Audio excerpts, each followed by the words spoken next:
Hey guys, welcome back to part 7 of our Jetpack Compose crash course series. And इस part में हम लोग create करने वाले हैं tip calculator app. So basically ये हमारा एप्लीकेशन है एंड यहाँ पर हम डाल सकते हैं अमाउंट। तो मान लो मैं 4 दोस्त हूँ और हम लोग कहीं पर कुछ खाने गए, पार्टी करने गए, 1000 रुपये का खर्चा आ गया। एंड मुझे वहाँ पर ये कैलकुलेट करना है कि कितना रुपया हर बंदे को देना पड़ेगा इंक्लूडिंग टिप। तो मान लो मैं यहाँ पर 1000 रुपये का सामान खाया तो 1000 मैंने एंटर कर दिया। मेरे पास आया यहाँ पर स्प्लिट, कितने लोगों में आप स्प्लिट करना चाहते हो। तो मैं यहाँ पर स्प्लिट करना चाहता हूँ 4 लोगों में। जाहिर सी बात है 250 रुपये का होगा, हर बंदे को 250 देना पड़ेगा। अब यही मैं यहाँ पर टिप को भी इंट्रोड्यूस कर दूँ। लेट अस सपोज मैं 16% टिप देना चाहता हूँ, तो टिप का जो कॉस्ट आएगा वो आएगा 166.67। इतना हमारे पास आ गया टिप का कॉस्ट। तो बेसिकली अब हमें क्या करना होगा, हमें इसको जोड़कर और फिर 4 से डिवाइड करना होगा सो दैट हमारा जो पर पर्सन का कॉस्ट है वो हमें मिल जाए। तो वो बेसिकली कॉस्ट आपको यहाँ पर देखने को मिलेगी। सो हम लोग इसी एप्लीकेशन को क्रिएट करेंगे एंड यहाँ पर बहुत सारे कॉन्सेप्ट को एक साथ टैकल करोगे जो हमने पुराने पार्ट में सीख रखे हैं, like state hosting, state management, custom views हम लोग कैसे क्रिएट करते हैं। लाइक ये हमारे पास है कस्टम व्यू, तो इसको हम लोग कैसे क्रिएट करेंगे एंड कैसे प्रॉपरली स्टेट को मैनेज करेंगे, कैसे हम अपने कंपोजेबल में क्लीन कोड को यूज़ करेंगे सो दैट हर बंदा उसको रीड करके समझ पाए कि ये चीज़ किसके स्पेसिफिक हो रही है। सो यही हम लोग क्रिएट करेंगे इस एप्लीकेशन में। यदि आप इस सीरीज़ को फॉलो कर रहे हो तो लाइक कर दो इस वीडियो को और नीचे कमेंट कर दो कि यस मैं इस सीरीज़ को फॉलो कर रहा हूँ।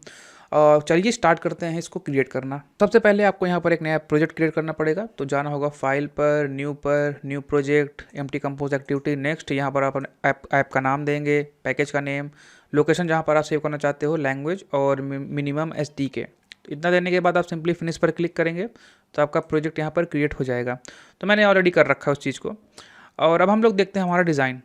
तो सबसे पहले आप इस डिज़ाइन को यदि ध्यान से देखो तो सबसे पहले आपको देखने को मिल रहा होगा कि 2 कंपोनेंट हमारे पास, पहला है हेडर कंपोनेंट और दूसरा है जहाँ पर यूज़र इनपुट देगा। दोनों ही यहाँ पर वर्टिकली एक के नीचे एक अलाइन हुए हैं। दैट मीन्स यहाँ पर कॉलम को हमें यूज़ करना पड़ेगा। तो सबसे पहले हम लोग कॉलम को यूज़ करते हैं। तो उसके लिए हम बेसिकली क्या करेंगे, सबसे पहले अपने कोड को थोड़ा सा स्ट्रक्चर करेंगे। तो यहाँ पर हम यूज़ करेंगे कंपोजेबल माई ऐप एंड इसके अंदर इस चीज़ को मैं कट करके कर लेता हूँ पेस्ट और यहाँ पर होगा हमारा माई ऐप। ठीक है, तो सबसे पहले हम लोग यहाँ पर एक नया कंपोजेबल क्रिएट करेंगे और इस कंपोजेबल का हम लोग नाम देंगे टिप कैलकुलेटर। और इस टिप कैलकुलेटर के अंदर हम लोग बेसिकली करने क्या वाले हैं, जैसे हम लोगों ने बोला कि हम लोग यहाँ पर यूज़ करेंगे कॉलम का, क्योंकि चीज़ें एक के नीचे एक अलाइन है। तो उसको हम लोग यहाँ पर यूज़ करते हैं column modifier fill max width. ठीक है, हाइट के बारे में कोई आइडिया नहीं है। यदि आपको हाइट भी देना हो तो आप दे सकते हो, लेकिन कोई इसका सेंस नहीं बनता। अगर आप नहीं दोगे तो चीज़ें बेसिकली रैप कर लेगा।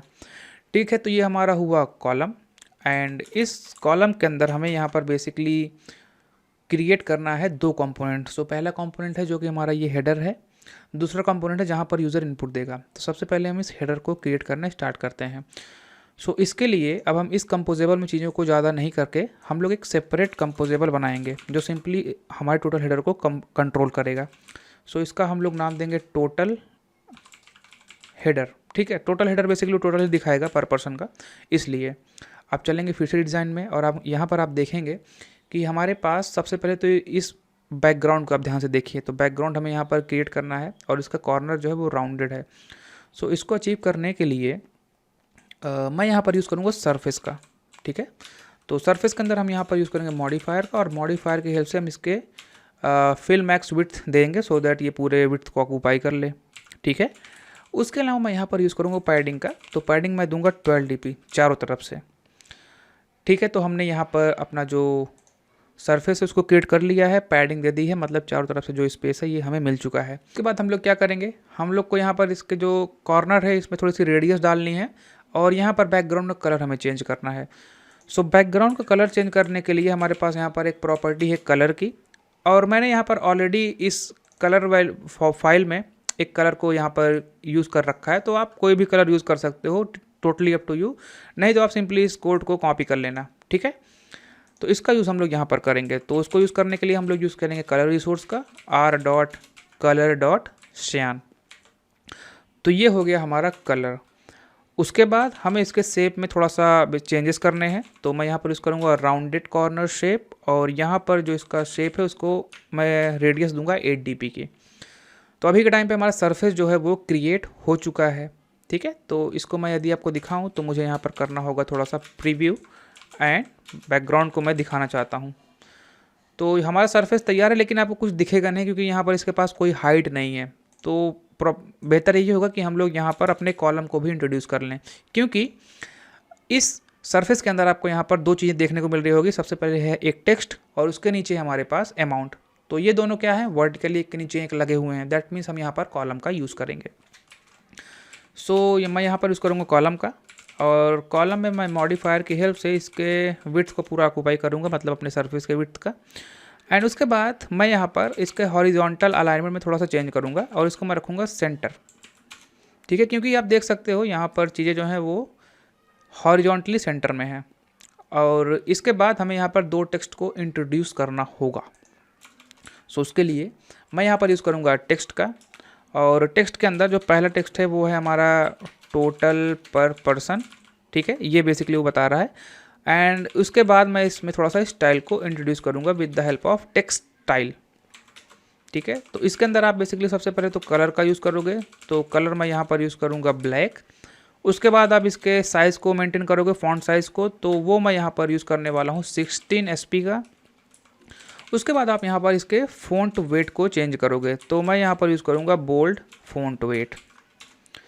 तो ये हुआ हमारा पहला टेक्स्ट क्रिएट। उसके बाद हमें अगेन एक टेक्स्ट की रिक्वायरमेंट है जो बेसिकली हमारा अमाउंट यहाँ पर दिखाएगा। तो उसको हम लोग यहाँ पर क्रिएट करते हैं। सबसे पहले मैं यहाँ पर एक फेक अमाउंट डालता हूँ। उसके बाद अगेन मैं यहाँ पर यूज़ करूँगा स्टाइल का, सो टेक्स्ट स्टाइल कलर, और कलर में मैं यहाँ पर डालूँगा ब्लैक। उसके बाद इसके फॉन्ट के वेट को डिसाइड करूँगा जो कि होगा बोल्ड। उसके बाद मैं टेक्स्ट के साइज़ को दूंगा विच इज़ 24 SP। ठीक है, तो ठीक है, ये हमारा डिज़ाइन बन चुका है। और यहाँ पर आप देख सकते हो टोटल पर पर्सन के ऊपर मैंने थोड़ा सा स्पेस लिया है, और इस $388 के नीचे भी थोड़ा सा हमारे पास स्पेस है। तो इसको इंट्रोड्यूस करने के लिए हम लोग बेसिकली कॉलम में थोड़ी सी पैडिंग को इंट्रोड्यूस करेंगे। सो पैडिंग, और ये होगी वर्टिकली 24 dp की। ठीक है, एंड थोड़ा सा लुक अच्छा है, इसलिए मैं इन दोनों टेक्स्ट के बीच में यहाँ पर यूज़ कर दूँगा स्पेसर का। सो मॉडिफायर, और यहाँ पर हाइट दूंगा ओनली एंड ओनली 4 dp की। तो ये हुआ हमारा हेडर वाला जो डिज़ाइन है वो कंप्लीट, मतलब ये चीज़। लेकिन यहाँ पर जो अमाउंट है ये फिक्स तो है नहीं, ये वेरी करेगा। सो इसको वेरी करने के लिए हमें यहाँ पर भेजना होगा अमाउंट बाहर से। तो ये अमाउंट होगा फ्लोट टाइप का, एंड यहाँ पर आपको बेसिकली उसको करना होगा शो। सो $साइन अमाउंट, लेकिन इस डॉलर के आगे भी मुझे एक डॉलर दिखाना है, तो उसके लिए मैंने यहाँ पर अगेन एक $का साइन यूज़ कर लिया। ठीक है, तो ये हमारा कंप्लीट हुआ टोटल हेडर। तो इसको प्रीव्यू करने के लिए मैं यहाँ पर इसको 0F से इनिशियलाइज कराता हूँ, और स्प्लिट मोड में जाकर इसको मैं दोबारा से बिल्ड रिफ्रेश करके आपको दिखाता हूँ। राइट, सो आप देख सकते हैं जो कंपोनेंट हमने बनाया है वो कुछ इस तरह से आपको देखने को मिलेगा। ठीक है, तो ये हुआ हमारा टोटल हेडर काम कंप्लीट। अब हम लोग मूव ऑन करेंगे अपने नेक्स्ट कंपोनेंट में, जो कि बहुत इंपॉर्टेंट कंपोनेंट है इस पूरे ऐप का। वो है ये यूज़र इनपुट कंपोनेंट। तो इसमें हमारे पास है एक टेक्स्ट फील्ड जहाँ पर यूज़र अपना इनपुट डालेगा। उसके बाद हमारे पास स्प्लिट को कंट्रोल करने के लिए एक मैकेनिज्म। फिर हमारे पास है टिप, जितना टिप डॉलर में हम लोग को टोटल पड़ेगा वो, और कितना % हम लोग टिप देना चाहते हैं वो यहाँ पर दिखेगा। और लास्टली हमारे पास होगा एक स्लाइडर।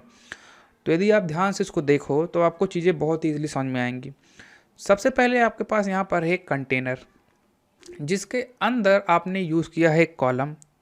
कॉलम के अंदर आपने चीज़ों को केवल और केवल रखा है। तो यहाँ पर आपने रखा है एक आउटलाइन टेक्स्ट फील्ड। उसके बाद आपने यहाँ पर एक रो यूज़ किया है, क्योंकि देखिए आप चीज़ें एक के बाद एक हॉरिजॉन्टली यहाँ पर अलाइन है। तो यहाँ पर आया रो का यूज़, अगेन यहाँ पर रो का यूज़ हुआ है। यहाँ पर क्योंकि ये पूरा कॉलम में है तो यहाँ पर एक टेक्स्ट यूज़ हुआ है जो कि आपके वर्टिकली नीचे आ गया है इसके, और फिर एक स्लाइडर यूज़ हुआ है जो कि कॉलम में वर्टिकली इसके टेक्स्ट के नीचे आ गया है। तो ये बेसिकली आपको आना चाहिए। जब भी आप कोई डिज़ाइन को देखो तो आप ये तुरंत समझ जाओ कि इसमें क्या क्या कंपोनेंट लगने वाले हैं और किस तरह से मैं इसको डिज़ाइन कर सकता हूँ। इसी से आप डेवलप करोगे और ईज़िली चीज़ों को समझ के ईज़िली कंपोज में चीज़ों को बनाना सीख सकते हो। ठीक है, तो ये आप बेसिकली जितने भी डिज़ाइन देखो उनमें सबसे पहले आप कंपोनेंट बनाने की कोशिश करो, तो आपका जो काम है वो नियर अबाउट 50% तो हो ही गया। ठीक है, तो इसी को हम लोग अब क्रिएट करना स्टार्ट करते हैं। के लिए हम लोग को यहाँ पर एक नया कंपोजेबल बनाना होगा और ये कंपोजेबल का मैं नाम दूंगा यूज़र इनपुट एरिया। इसके अंदर हम लोग को सबसे पहले क्रिएट करना होगा एक सरफेस। तो सरफेस का मॉडिफायर की हेल्प से हम लोग इस सरफेस को देंगे पूरा विड्थ। उसके बाद हम लोग यहाँ पर इसके शेप को डिसाइड करेंगे which is rounded corner shape. 12 dp का हम लोग इसको कॉर्नर देंगे। उसके बाद हम लोग इसके एलिवेशन को डिसाइड करेंगे which is 12 dp। Okay, and उसके अलावा मैं यहाँ पर थोड़ी सी इसको पैडिंग दूंगा हॉरिजॉन्टली 12 dp की। इस सरफेस के अंदर हम लोग को यहाँ पर यूज़ करना होगा कॉलम का, क्योंकि चीज़ें एक के नीचे एक हैं तो कॉलम का आपको यूज़ करना होगा।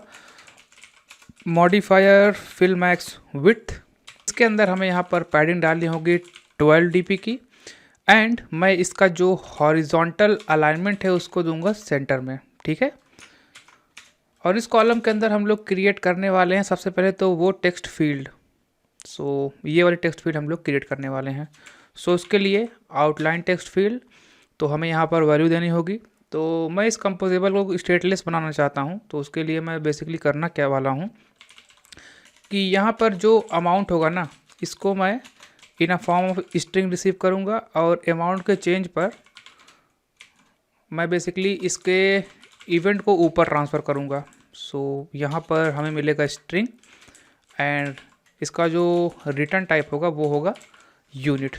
ठीक है, तो इसको मैं यहाँ पर यूज़ कर लूँगा। सो अमाउंट और ऑन वैल्यू चेंज पर क्या करना है हमको, अमाउंट चेंज डॉट इनवोक और सिंपली यहाँ पर स्ट्रिंग भेज दूँगा।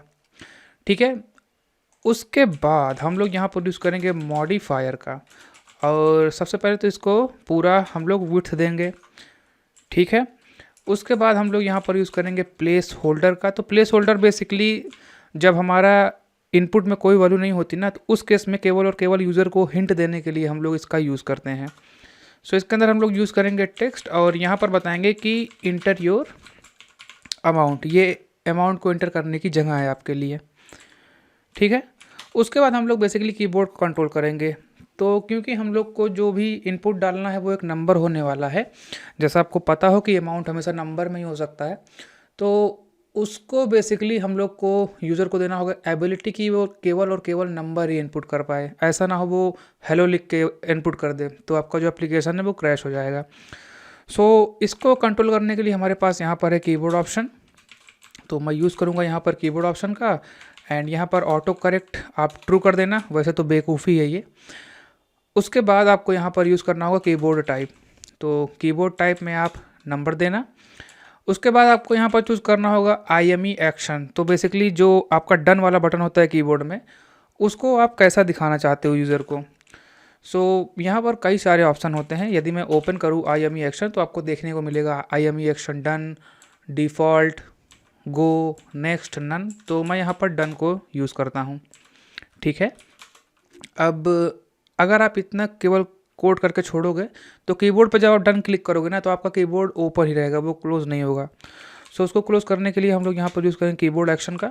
ठीक है, इसके अंदर हमारे पास होता है ऑन डन, मतलब हमने अपना IME एक्शन जो चुना होगा ना उसके बेस पर आप यहाँ पर डिसाइड कर सकते हो कि उसके क्लिक पर आप क्या करना चाहते हो। तो मैं सिंपली अपने कीबोर्ड को क्लोज करना चाहता हूँ, तो कीबोर्ड को क्लोज करने के लिए हम लोग को यहाँ पर एक वेरिएबल की रिक्वायरमेंट होगी, wall keyboard controller which is coming from local software keyboard controller current. तो ये एक्सपेरिमेंटल API है, तो आपको यहाँ पर एंट्रेशन डालनी पड़ेगी। अब इसका यूज़ करके हम बेसिकली हाइड कर सकते हैं कीबोर्ड को, तो कीबोर्ड कंट्रोलर डॉट हाइड। ठीक है, तो इस तरह से बेसिकली हम लोगों ने अपने आउटलाइन टेक्स्ट फील्ड को कंप्लीट कर लिया है। अब हम लोग मूव ऑन करते हैं इस नेक्स्ट चीज़ पर विच इज़ रो। तो रो के अंदर आपको यहाँ पर कई सारी चीज़ें देखने को मिल रही होंगी और उसके बीच में थोड़ा सा स्पेस है। तो सबसे पहले मैं यहाँ पर स्पेसर का यूज़ करता हूँ थोड़ी सी स्पेस डालने के लिए। तो मॉडिफायर हाइट एंड मैं यहाँ पर स्पेस दूंगा 8 dp की। उसके बाद हम लोग यहाँ पर यूज़ करेंगे रो का। तो रो में हम लोग सबसे पहले मॉडिफायर का यूज़ करेंगे और इसको पूरी विड्थ देंगे। उसके बाद हम लोग यहाँ पर थोड़ी सी पैडिंग इसको हॉरिजॉन्टली देने वाले हैं, लेट अस सपोज 12 dp की, ठीक है। और इसके बाद जो इसका वर्टिकल, आप बोल सकते हो वर्टिकल अलाइनमेंट है, उसको मैं रखूँगा सेंटर। और इस चीज़ के अंदर हम लोग यहाँ पर क्रिएट करेंगे टेक्स्ट जिसका नाम होगा स्प्लिट। एंड यहाँ पर मैं इसको स्टाइल दूंगा which is coming from material theme typography body 1, ठीक है। तो ये हो गया हमारा टेक्स्ट। उसके बाद हमारे पास यहाँ पर थोड़ा सा स्पेस है, तो उस स्पेस को पाने के लिए हम लोग अगेन यूज़ करेंगे स्पेसर। और यहाँ पर मॉडिफायर फिल मैक्स विड्थ, तो इस बारी मैं पूरे विड्थ का 50% ऑक्यूपाई करूँगा, तो 50f बराबर है। तो ये हो गया हमारा स्पेसर स्पेस देने के लिए। अब इसके बाद है हमारे पास ये कंपोनेंट, ये वाला छोटा सा, तो ये कस्टम कंपोनेंट है, इसको हम लोग क्रिएट करने जा रहे हैं। और इसके क्लिक पर बेसिकली हमारा जो टेक्स्ट है वो इंक्रीमेंट हो रहा है, दैट मीन्स यहाँ पर कुछ क्लिक इवेंट भी हमें हैंडल करना होगा। तो चलिए इसको हम लोग करते हैं। सो उसके लिए मैं यहाँ पर एक कंपोजेबल बनाऊंगा जिसका हम लोग नाम देंगे कस्टम बटन, ठीक है। तो मैंने जैसा यहाँ आपको बोला है कि हम लोग क्लिक इवेंट को हैंडल करेंगे, तो यहाँ पर मैं सबसे पहले वही करता हूँ, ऑन क्लिक। एंड ये बेसिकली एक फंक्शन होगा जो कि कोई इनपुट नहीं लेगा और कुछ हमें रिटर्न भी नहीं करेगा। सो इसके अंदर हम लोग यूज़ करेंगे कार्ड का, और कार्ड की हेल्प से सबसे पहले हम मॉडिफायर का यूज़ करेंगे और अपने कंटेंट को रैप कर लेंगे। यहाँ पर मैं पैडिंग दूंगा 12 dp की, ठीक है। एंड उसके बाद मैं यहाँ पर इसके शेप को डिसाइड करूँगा, तो ये हमारा शेप होगा सर्कल शेप, ओके। इसके अंदर हम लोग यूज़ करेंगे आइकन का, तो आइकन की रिक्वायरमेंट होती है इमेज वेक्टर, तो मैं यहाँ पर पास करूँगा इमेज वेक्टर, क्योंकि मैं नहीं चाहता कि यहाँ पर कोई भी चीज़ें हार्ड कोडेड हों। इसका यूज़ हम हर जगह पे करना चाहते हैं, तो हर जगह पे ऐसा तो है नहीं कि हमारा जो इमेज वेक्टर या फिर आइकन है वो सेम होगा, आइकन वायरी करेगा। तो उसके लिए मैं यहाँ पर इमेज वेक्टर को इस कस्टम बटन में पास करता हूँ। तो इसका यूज़ अब हम कहीं भी कर सकते हैं, बस हमें आइकन को चेंज करना होगा, ठीक है। तो यहाँ पर मैंने इसको भेज दिया, कंटेंट डिस्क्रिप्शन में नल भेजा। मॉडिफायर की हेल्प से हम लोगों ने इसका जो साइज़ है मैं दे रहा हूँ 30 dp, ठीक है। उसके अलावा मैं यहाँ पर थोड़ी सी पैडिंग दे रहा हूँ 4 dp की, थोड़ा सा ये लुक अच्छा देगा, ठीक है। तो इतना करने के बाद हम बेसिकली करने क्या वाले हैं, हम इसका प्रीव्यू देखने वाले हैं, ठीक है। प्रीव्यू देखने से पहले मैं इस ऑन क्लिक को भी हैंडल कर लेता हूँ लगे हाथ। सो पैडिंग के बाद मैं यहाँ पर यूज़ कर लेता हूँ क्लिकेबल का, और ऑन क्लिक को मैं कर देता हूँ इन्वोक, ठीक है। तो अभी मैं इसका प्रीव्यू देखता हूँ, प्रीव्यू शो बैकग्राउंड ट्रू। तो प्रीव्यू देखने के लिए मुझे यहाँ पर बाय डिफ़ॉल्ट कुछ ना कुछ भेजना होगा। सो यदि आपके पास ये जो इनपुट है बहुत ज़्यादा हो किसी केस में, तो आप यहाँ पर एक काम करो, आप एक नया कंपोजेबल बना लो, ठीक है। और इस कस्टम बटन को आप यहाँ पर कॉल कर लो। तो इमेज वेक्टर आप पास कर दो icons default keyboard arrow down. अब आप इसका प्रीव्यू कर सकते हो, क्योंकि यहाँ पर अभी आपका जो पैरामीटर है वो कुछ नहीं है। तो इस तरीके से आप बेसिकली प्रीव्यू देख सकते हो किसी भी बड़े कंपोजेबल का। सो मैं यहाँ से इसको हटाता हूँ और करता हूँ इसको बिल्ड एंड रिफ्रेश अपने यहाँ पर, तो मुझे देखने को मिलेगा इसका प्रीव्यू को प्रीव्यू देखने को मिल रहा होगा। तो ये हमारा कस्टम बटन है, तो इसका यूज़ अब हम लोग करने वाले हैं। सो इसका यूज़ हम लोग कहाँ कहाँ करेंगे, इसका यूज़ हम लोग करेंगे यहाँ पर रो में। तो स्पेसर के जस्ट बाद हम लोग यूज़ करेंगे कस्टम बटन का। तो इमेज वेक्टर क्या होगा, इमेज वेक्टर आएगा हमारे आइकन से, आइकन डिफ़ॉल्ट पहला है हमारा एरो अप, ठीक है। उसके क्लिक को हम लोग यहाँ पर हैंडल करेंगे। फिर हमारे पास है एक टेक्स्ट, एंड ये टेक्स्ट हमें बताएगा कि इतना पर्सन है। तो लेट अस सपोज मैं यहाँ पर 1 पास करता हूँ। एंड स्टाइल की जहाँ तक बात है तो मैं मटेरियल थीम टाइपोग्राफी और पास कर देता हूँ बॉडी 1। तो ये हो गया हमारा टेक्स्ट जो बेसिकली पर्सन के काउंट को बताएगा। उसके बाद मैं अगेन इस कस्टम बटन का यूज़ करूँगा, icons default keyboard arrow down, ठीक है। तो हमारा जो ये पर्टिकुलर रो है, ये वाला रो स्प्लिट वाला, ये कंप्लीट हो चुका है। तो इसको देखने के लिए मैं यहाँ पर इसका भी एक प्रीव्यू क्रिएट करता हूँ। तो यूज़र इनपुट एरिया के लिए मैं यहाँ पर एक कंपोजेबल क्रिएट करता हूँ जिसका मैं नाम दूंगा यूज़र इनपुट प्रीव्यू, ठीक है, ये एक बहुत अच्छा तरीका है जिसकी हेल्प से आप किसी भी कंपोजेबल का प्रीव्यू देख सकते हो। तो यूज़र इनपुट एरिया अमाउंट मान लो मैं 12 डाल रहा हूँ, इसको स्ट्रिंग में कन्वर्ट कर दूंगा मैं, और ऑन अमाउंट चेंज को मैं यहाँ पर भी ऐसे रहने देता हूँ। और फिर मैं यूज़ करता हूँ प्रीव्यू का, प्रीव्यू शो बैकग्राउंड ट्रू। ठीक है, तो मैं इसको अभी बिल्ड एंड रिफ्रेश करके देखता हूँ कि कैसा मेरा अभी के टाइम पे यूज़र इनपुट एरिया दिखता है। ये मेरा है रो जिसमें स्प्लिट है अप एरो, डाउन एरो और बीच में हमारा है काउंटर। ठीक है, तो इस काउंटर में बेसिकली थोड़ा सा यहाँ पर पैडिंग देने वाला हूँ। ये जो हमारा टेक्स्ट का काउंटर है, सो उसके लिए इस रो के अंदर जाएंगे एंड यहाँ पर टेक्स्ट में हम लोग यूज़ करेंगे मॉडिफायर का। सो मॉडिफायर पैडिंग मैं इसको हॉरिजॉन्टली देने वाला हूँ 8 dp की, और फिर मैं इसको बिल्ड एंड रिफ्रेश करके देखता हूँ कि अभी के टाइम पे कैसा हमारा यहाँ पर लुक आता है। ठीक है, अभी के टाइम पे बहुत अच्छा दिख रहा है। तो इस तरीके से हमारा जो स्प्लिट वाला पार्ट था ये भी हम लोगों ने कंप्लीट कर लिया है।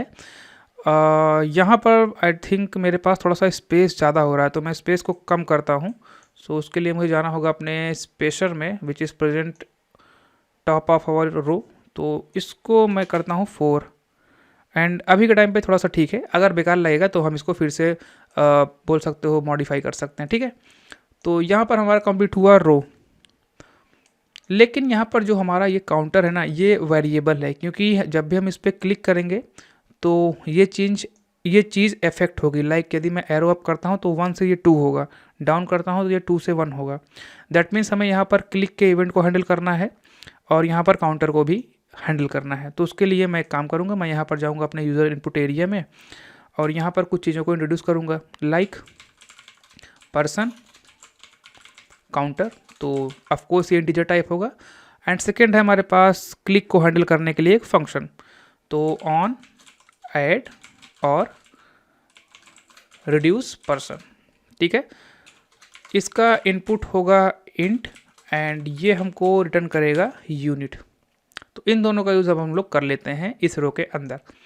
तो टेक्स्ट के अंदर तो सिंपली मैं यहाँ पर भेज दूंगा अपना पर्सन का काउंटर एंड यहाँ पर कस्टम बटन में, क्योंकि यहाँ पर एरो डाउन हो रहा है तो उसके लिए मैं यूज़ करूँगा ऑन ऐड और रिड्यूस पर्सन, इन्वोक करूँगा। यहाँ पर हो रहा है रिड्यूस, तो रिड्यूस के लिए मैं -1 भेजूँगा एंड ऊपर वाले केस में ऑन ऐड और रिड्यूस पर्सन इन्वोक मैं भेजूँगा 1, क्योंकि यहाँ पर इंक्रीमेंट हो रहा है। ठीक है, तो इस तरह से बेसिकली अभी के टाइम पे ये चीज़ भी हो चुकी है स्टेटलेस। तो हमारे जो कंपोजेबल है उसमें कोई स्टेट अभी आपको देखने को नहीं मिलेगी। ठीक है, तो हमारा जो है काम वो इस रो के लिए भी हो चुका है कंप्लीट, और अब हम लोग मूव ऑन करते हैं यहाँ पर इस अगले रो में। सो मुझे यहाँ पर थोड़ी सी एरर देखने को मिल रही है, तो मैं चेक करता हूँ। ओके, तो ये मेरे प्रीव्यू में एरर हमें देखने को मिल रही है। तो पर्सन काउंटर में 1 भेजता हूँ और उसके बाद मैं यहाँ पर एक लैम्डा भेज देता हूँ। तो हमारा जो अभी के टाइम पे एरर है इस प्रीव्यू में ये नहीं आएगा। तो आगे चलते हैं। इस रो के बाद हमें एक और रो की रिक्वायरमेंट है, तो उसके बीच में हमें चाहिए थोड़ा सा स्पेस। तो मैं यहाँ पर यूज़ कर लूँगा मॉडिफायर और इसमें हाइट दे दूँगा 12 dp की। मैं यहाँ पर यूज़ करूँगा रो एंड इस रो के अंदर मैं यूज़ करूँगा मॉडिफायर का। सबसे पहले तो अपने पूरे विड्थ को मैं ऑक्यूपाई करूँगा, उसके बाद मैं पैडिंग दूंगा हॉरिजॉन्टली 12 dp की। ठीक है, एंड उसके बाद मैं अपने वर्टिकल अलाइनमेंट को सेंटर में रखूँगा। तो इतना चीज़ हम लोगों ने कर लिया है अपने रो में। अब हम लोग आते हैं अंदर। सबसे पहले हम लोग क्रिएट करते हैं टेक्स्ट, जिसमें हम लिखेंगे टिप, और यहाँ पर स्टाइल मुझे देनी होगी मटेरियल थीम, टाइपोग्राफी, बॉडी 1। भाई तेज़ नहीं लगना चाहिए यार, ये बहुत ईजी है। अब आप इससे हैबिचुअल हो चुके होंगे। यदि आपको तेज़ लग रहा है ना तो फिर से देखो इस चीज़ को। हम लोगों ने करना क्या है, हम लोग को यहाँ पर इंट्रोड्यूस करना है स्पेसर को। सो मॉडिफायर एंड यहाँ पर मैं फिल मैक्स विड्थ का यूज़ करूँगा और यहाँ पर मैं इसको 70% जो है वो अपने स्क्रीन का दान दे दूँगा। ले लो भाई, तुम ही ले लो। एंड उसके बाद अगेन मुझे यहाँ पर एक टेक्स्ट की रिक्वायरमेंट पड़ेगी। जैसा मैं यहाँ पर डिज़ाइन में आपको दिखाऊं तो ये बेसिकली काउंटर डॉलर दिखाएगा मुझे कितना टिप हुआ है, तो वो भी ऑफकोर्स एक टेक्स्ट ही होगा। तो मैं यहाँ पर यूज़ करूँगा एक टेक्स्ट। तो उसके लिए टेक्स्ट एंड यहाँ पर यूज़ कर लेता हूँ मैं 1200। उसके अलावा मुझे स्टाइल देनी होगी which is coming from material theme, typography, body 1। तो इस तरह से हमारा जो सेकंड रो है ये कंप्लीट हो चुका है। तो मैं इसको प्रीव्यू देखता हूँ कि कैसा मुझे अभी के टाइम पे दिखता है। ऑलराइट, सो आप देख सकते हो यहाँ पर हमारा जो टिप है वो भी इंट्रोड्यूस हो चुका है, वो ठीक ही दिख रहा है, कोई इसमें कमी नहीं है। सो इसको मैं क्लोज़ करता हूँ और देखता हूँ कि आगे मुझे क्या करना है। उसके बाद मुझे यहाँ पर एक टेक्स्ट इंट्रोड्यूस करना है और यहाँ पर मेरे पास है एक स्लाइडर, ठीक है, जो हमारा टिप का परसेंटेज डिसाइड करेगा। सो इसको क्रिएट करने के लिए हम लोग इस रो के आएंगे बाहर, अगेन यूज़ करेंगे स्पेसर का मॉडिफायर, थोड़ी सी मैं यहाँ पर हाइट दूंगा which is near about 8 dp। उसके बाद मैं यहाँ पर एक और टेक्स्ट क्रिएट करूँगा जो कि मुझे परसेंटेज बताएगा, तो मैं यहाँ पर इसको लिखता हूँ परसेंटेज, एंड यहाँ पर मैं यूज़ कर लूँगा style, material, theme, typography, body one. Okay, so ये हो गया हमारा टिप का परसेंटेज बताने वाला टेक्स्ट। नेक्स्ट अगेन स्पेसर का मैं यूज़ करूँगा, थोड़ा सा मैं स्पेस लूँगा which is equivalent to 8 dp। इसके बाद मैं यहाँ पर यूज़ करूँगा स्लाइडर का। तो स्लाइडर बेसिकली ये इनबिल्ट कंपोजेबल है, इंडिकेटर मिलता है जिसमें हम स्लाइड कर सकते हैं। तो इसमें भी हमारे पास होता है एक वैल्यू और एक होता है हमारे पास ऑन वैल्यू चेंज। तो on value change basically event को हैंडल करने के लिए होता है, और जो हमारा ये स्लाइडर होता है इसका जो वैल्यू होता है वो डिसाइड करता है कि किस पॉइंट पर हमें ये इंडिकेटर देखने को मिलेगा। लाइक हमारे केस में ये 16.67 है, तो उस केस में यहाँ पर जो वैल्यू हम भेजेंगे वो भेजेंगे ये 16.67। तो इसकी वजह से ये इंडिकेटर आपको यहाँ पर देखने को मिलेगा। दैट मीन्स ये हो गया हमारा टिप का परसेंटेज। तो जैसा मैंने आपको बोला था मैं इसको क्या बनाने वाला हूँ, स्टेटलेस। तो ये दोनों चीज़ें को हमें क्या करना होगा, हमें ऊपर वाले कंपोजेबल में ट्रांसफ़र करना होगा जहाँ पर हम इसका यूज़ करेंगे। सो उसके लिए हम लोग जाएंगे टॉप पर, एंड यहाँ पर सबसे पहले हम लोग भेजेंगे टिप परसेंटेज। तो टिप परसेंटेज क्या होगा, ये होगा हमारे पास फ्लोट टाइप में। उसके बाद हमारे पास होगा यहाँ पर टिप परसेंटेज चेंज को मुझे ऊपर ट्रांसफ़र करना है, तो टिप परसेंटेज चेंज, ठीक है। तो इसका जो इनपुट होगा वो होगा फ्लोट टाइप का, और ये मुझे रिटर्न देगा कुछ नहीं। तो इन दोनों का यूज़ अभी हम लोग करेंगे कहाँ पे, नीचे यहाँ पर। सो टिप परसेंटेज और ऑन वैल्यू चेंज होते ही हम लोग को इसको ऊपर ट्रांसफ़र करना है। तो टिप परसेंटेज चेंज इनवोक, और यहाँ पर मैं फ्लोट भेज दूंगा, ठीक है। और उसके बाद मुझे अपने स्लाइडर की रेंज डिसाइड करनी है, तो मैं यहाँ पर कंट्रोल P प्रेस करूँगा, तो आपको यहाँ पर देखने को मिलेगा वैल्यू रेंज नाम का एक पैरामीटर। सो मैं इसको यूज़ करूँगा यहाँ पर। सो मेरा जो वैल्यू होगा वो कुछ ऐसा होगा, 0F से मैं 100F तक इस स्लाइडर का जो वैल्यू है या फिर रेंज है उसको रखता हूँ। एंड उसके बाद आपको यहाँ पर देखने को मिलेगा स्टेप्स, यदि आप टाइप करोगे तो स्टेप्स देखने को मिलेगा। तो ये स्टेप्स बेसिकली यूज़ होता है, जो आपको यहाँ पर बीच बीच में थोड़े थोड़े इंडिकेटर दिख रहे होंगे छोटे छोटे, तो ये बेसिकली स्टेप्स होते हैं। तो मेरे केस में मैं इसको 5 रखूँगा। तो दैट मीन्स 20-20 पे हमारे पास एक एक स्टेप देखने को आपको मिलेगा। सो इस तरह से बेसिकली आप स्लाइडर का भी यूज़ कर सकते हो। और इस स्लाइडर में मैं यूज़ करूँगा मॉडिफायर का थोड़ा सा यहाँ पर पैडिंग देने के लिए। सो पैडिंग मैं दूंगा इसको हॉरिजॉन्टली 12 dp की, एंड उसके अलावा मैं यहाँ पर इसका जो विड्थ है उसको फिल मैक्स विड्थ कर दूंगा।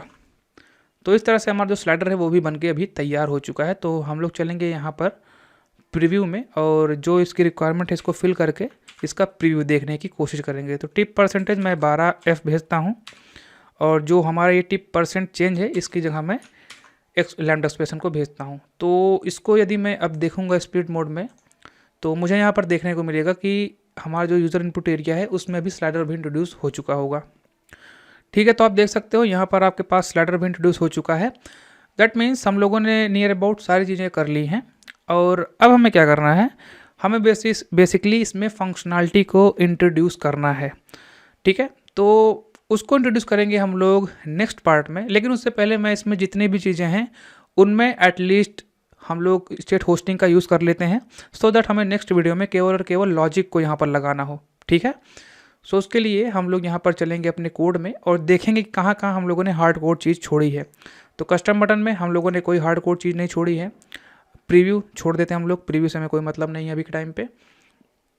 एंड यहाँ पर मैं क्या देख रहा हूँ, ये जो परसेंटेज है ना, ये परसेंटेज बेसिकली हमें मिलेगा कहाँ से, हमें मिल रहा है ऊपर से, यहाँ से आप देख सकते हो टिप का परसेंटेज हमें मिल रहा है। सो हम क्या करेंगे, हम इस परसेंटेज को यहाँ पर यूज़ कर लेंगे। तो उसको यूज़ करने के लिए हम लोग सबसे पहले डॉलर साइन के अंदर टिप परसेंटेज को कॉल करेंगे। तो ये हमारा रिप्रेजेंट करेगा परसेंटेज, तो इसके बाद हमें निकालना होगा ये percentage.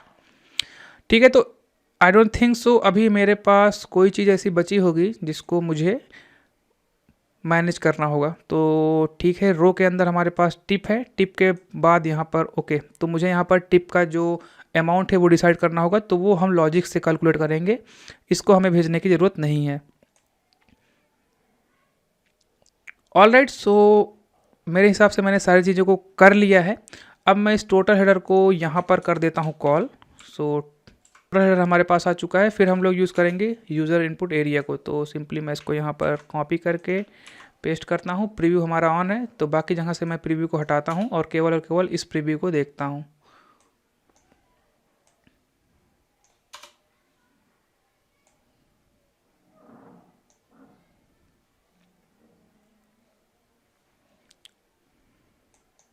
Split build and refresh, तो आपको अभी देखने को मिलेगा पूरा जो हम लोगों ने टोटल हेडर और यूज़र कंपोनेंट बनाया है उसका यहाँ पर आपको प्रीव्यू देखने को मिलेगा।